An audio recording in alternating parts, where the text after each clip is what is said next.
gore rinera kudyiwe rinopisa, another day another we iko zvinezvi pane munhu atodzingwa futi basa. President paso Mnangagwa kungosvika nekuti pakatodzingwa munhu basa, zviri kutovhundutsa izvezvi so because how come kuti patomirwa vatanga vachingodzika ndege chete munhu bva atonzi basa rako ratopera, tsamba richitonyorwa namudhenda since aiye secretary general weparty yeZanupf. Mawani aya.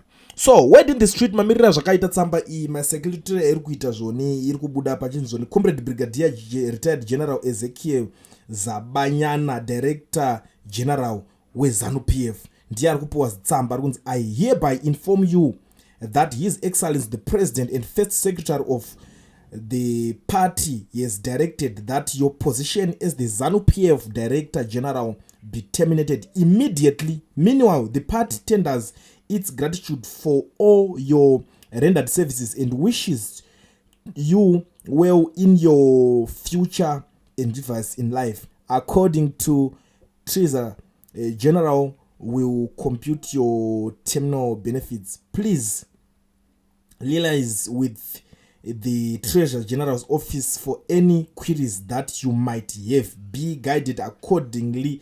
Yours, Comrade Lee, Honorable Advocate Mudenda, Secretary General. Ndo tsamba yasanganiswa nemumwe uyo anga ari kushanda ari kumauto. Angori kana atongopuwa tsamba kanzi kana une zvekutaura unozongoenda kuna Treasury General une any query une chekubvunza because as most of the times unobvunza kondadzingirwe kondatadza zvipi. Ma generals ese vari kudzingwa mabasa, vamwe vacho vakatofa. That's the situation. Hapana ari kumbonzwirwa kana tsitsi iko zvinezvi. And tiri ipapo tinoti vatangozisana kuti kuno mwaka afa kauya ari kunzi brigadier retired general Victor Mbatasekwa Mjeri who died this Thursday. He has been declared a national hero. The message was conveyed to the family by the Minister of State for National Security Honorable Love Moma Tuke at the family residence in Borodale this evening. Umwe atonzi iwo wato national hero. Saka umwe achienda kuheroes kunofushirwa ikoko mumwe achitonzi basa racho ratopera. Kudyiwe rinopisa gore rinero. I'm telling you ndiri kukutaurirai ende kune zvakawanda zviri kungoitika. Kune mamwe vanhikirikini ndaona vanhu vachitibvunza kuti ko ma vice president aya vanodzingika basa here because vari kuenda kana kuma congress muchaona here zvichanoitika ikoko. I understand. Ini handisi munhu anofarira kutaura nyaya yachitendera because ma vice president havasi vanhu vekuti vanopinda mapositions aya nekuvhoterwa, vanhu vanotoita zvekuappointwa zvekuti anytime mukaita any mistake unogona kunzwa kunzi pana vice president umwe anenge atokwachurwa and capacity kana kuti zvinhu zvekuzviita izvo according to the constitution zviripo because ndiye anenge akamaappointa mavice president. Saka hope kana iripo kana kuti kusimbisana kuripo panenge pachitodiwa backup plan yakasimba, kwete zvekutamba, kwete zvekunyeberana kana kuti kwete zvekubhaizana. Ndo mamiriro azvinenge zvakatoita zvinhu zvacho izvozvo. But I'm not saying kuti pane anodzingika because pane one anotyisa kana kuti one akatariswa nevanhu vese kuti uyu makangomubata chete ayo mawana anenge atanga. Even though tichiziva kuti maZimbabweans nekuwanda kwavakaita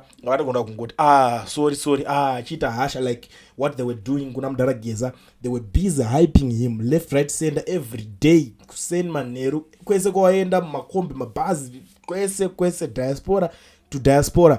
But paakazoti chuya tichiita action yacho hakuna akabatika, vanhu vakasiya munhu akadaro. But ndiye anga ari pamberi achitaura kuti let's do this, vakamusiya vakamuhumiliate pamberi pevanhu zvakangooma kudaro.